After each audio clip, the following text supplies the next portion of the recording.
حقیقت یہ ہے کہ ہم ایسے سماج میں آ گئے ہیں کہ جہاں ہم کو خود اپنے سے شرم آ رہی ہیں، باتیں ختم ہو گئی، اخلاق مٹ گیا ہے، نفرتیں بڑھ گئی ہیں، محبتیں ختم ہو گئی ہیں، کوئی چیز باقی نہیں بچی۔ وجہ ہے کہ وہاں کے چند ہزار مسلمانوں نے آج یہ انقلاب کیا ہوا ہے کہ دنیا کا فاسٹسٹ گروئنگ ریلیجن ان ویسٹ از اسلام۔ آپ حیرت کریں گے، ان مسجدوں میں جا کے دیکھیے کہ کیسے وہ مینیج کرتے ہیں۔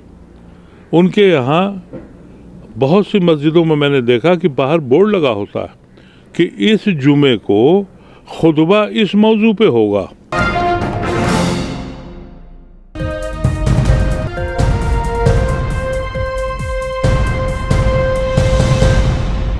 ادیب صاحب، ایک معاملہ ابھی حالیہ دنوں میں جس طرح سے احمد آباد میں ایک بچی عائشہ نے جو سوسائڈ کیا ہے، تو اس کے بعد مسلم جو سوشل میڈیا میں یہ ایک بحث چھڑ گئی ہے کہ علماء اکرام نے اپنی ذمہ داری پوری نہیں کی، خاص طور سے جہیز کو لے کر جس طرح سے اویئرنیس ہونی چاہیے تھی اس میں ناکام رہے ہیں۔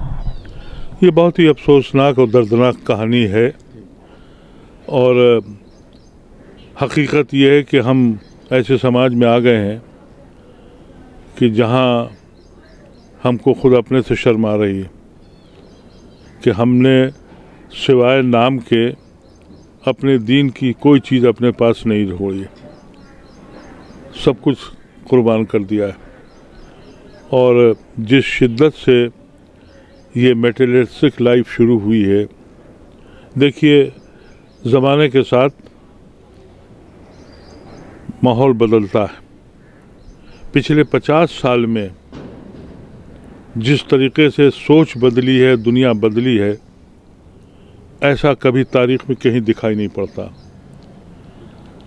ایک ہوڑ لگ گئی ہے دولت کمانے کی، مال بن گئے ہیں، بینک نئے نئے کھل گئے ہیں، سب کچھ ہو گیا ہے، قدریں ختم ہو گئی، اخلاق مٹ گیا ہے، نفرتیں بڑھ گئی ہیں، محبتیں ختم ہو گئی ہیں، کوئی چیز باقی نہیں بچی۔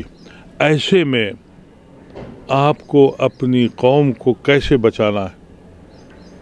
کیونکہ جب انسان دولت کمانے کے جنون میں مبتلا ہو جائے تو قلب سیاہ ہو جاتے ہیں، اور اس کا جو نتیجہ ہم نے دیکھا اس بچی کے ساتھ، یہ ایک کا قصہ ہے جو عام ہو گیا ہے۔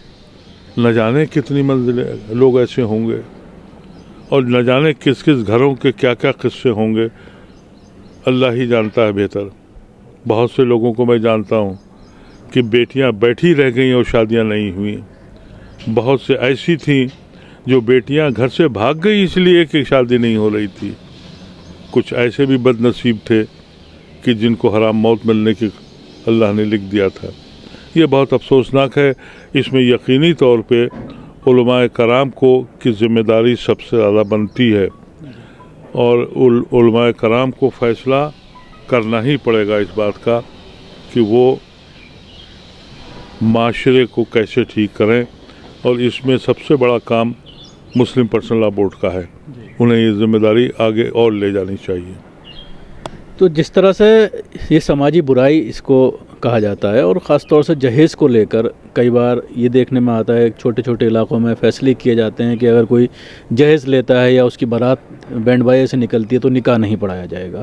تو کس طرح کے اقدامات کرنے چاہیے خاص طور سے علماء اکرام کو؟ ہمارے یہاں ایک سسٹم ہے خاص طور سے جمعے میں جو خطبہ ہوتا ہے اس میں پورا سوسائٹی علاقے کی آتی ہے، اور وہاں پر اس طرح کی چیزیں ہونی چاہیے، لیکن دیکھنے میں یہ آتا ہے کہ اس طرح کی چیزوں پر کوئی بات نہیں کرتا۔ جی، میں نے امریکہ میں اور یورپ میں اور کینیڈا میں سارے ملکوں میں دیکھا، وہاں جمعے کا خطبہ جو ہے پہلا حصہ وہ انگریزی میں کرتے ہیں، اور وہ ان لوگوں کے لیے ہوتا ہے جو وہاں لوگ بسے ہیں۔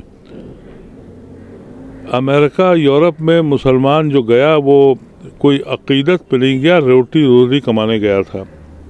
اب جب اس کے بچے بڑے ہونے لگے تو اس کو فکر ہوئی کہ اس کا دین محفوظ رہے اس کے خاندان میں، اس کے بچوں میں۔ انہوں نے مساجدیں کھولیں۔ آپ حیرت کریں گے، ان مسجدوں میں جا کے دیکھیے کہ کیسے وہ مینیج کرتے ہیں۔